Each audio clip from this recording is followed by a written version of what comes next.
অশোকনগর থানার বড় সাফল্য। অশোকনগরে দুটি সোনার গয়না চুরির ঘটনায় নড়ে চড়ে বসে পুলিশ। ভুক্তভোগী পরিবারের অভিযোগের ভিত্তিতে তদন্তে নামে থানার ভারপ্রাপ্ত আধিকারিক চিন্তামণি নস্করের নেতৃত্বে একটি বিশেষ টিম। গোপন সূত্রে খবর পেয়ে অভিযান চালিয়ে পুলিশ গ্রেপ্তার করে 5 জন অভিযুক্তকে। তাদের হেফাজত থেকে উদ্ধার হয় চুরি হওয়া সোনার গয়নার বড় অংশ।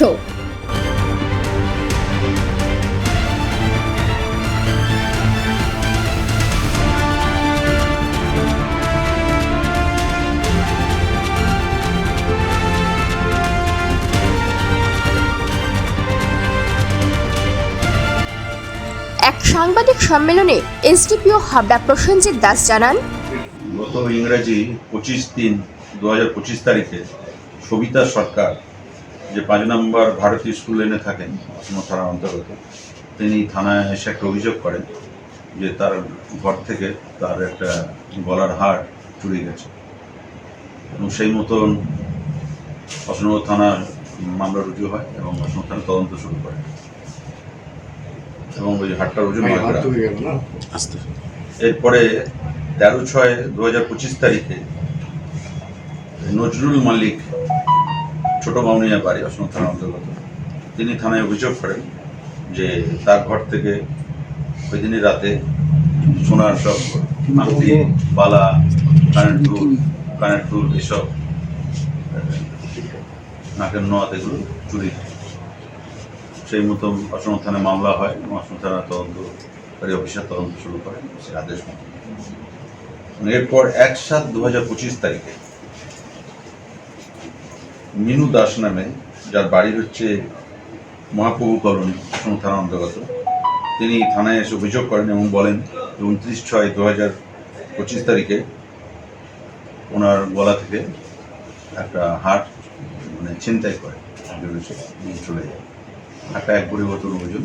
সেই মতো অসমত থানা কেস হয়, তদন্ত নামে পুলিশ চিন্তামণি নস্কর, সে ইনচার্জ যিনি আছেন তার নেতৃত্বে, তার যে পিসি পার্টি আছে, কোচিং হিসেবে বা আরও সবাই আছে, সামনে ভাস্কর সবাই মিলে তদন্ত করে ওরা প্রথমে অমিত বলে একজনকে অ্যারেস্ট করে। অমিত বিশ্বাস,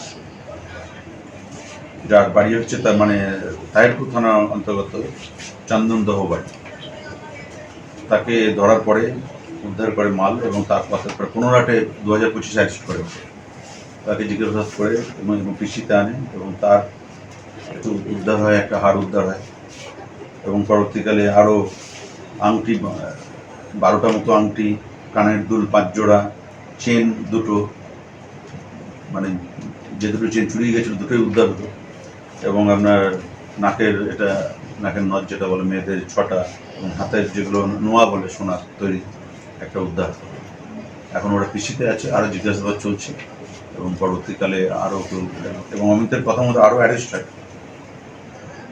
এখানে আশরাফুল মণ্ডল বলে একজন অ্যারেস্ট হয়, সুফল ঘোষ অ্যারেস্ট হয়, নাজিমুল মণ্ডল দেগঙ্গার বাড়ি, আবেদ আলী মণ্ডল দেগঙ্গার বাড়ি, এদের সব অ্যারেস্ট হয়। এদের থেকে সব পুলিশের দ্রুত পদক্ষেপেই অল্প সময়ে এই রহস্যের সমাধান হয়েছে।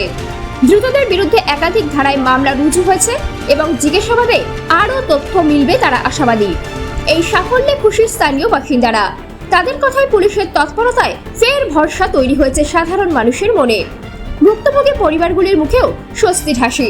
যে গয়না হারানোর দুঃখে তারা ভুগছিলেন তা ফেরত মিলেছে পুলিশের উদ্যোগে। জিনিস পেলে তো ভালোই লাগছে। প্রশাসনকে কি বলবেন? অবশ্যই থ্যাংক ইউ বলবো। অশোকনগর থানার এই সাফল্যের পেছনে ভারপ্রাপ্ত আধিকারিক চিন্তামণি নস্কর ও তার টিমকে ধন্যবাদ জানাচ্ছেন অশোকনগরের আপামর জনগণ।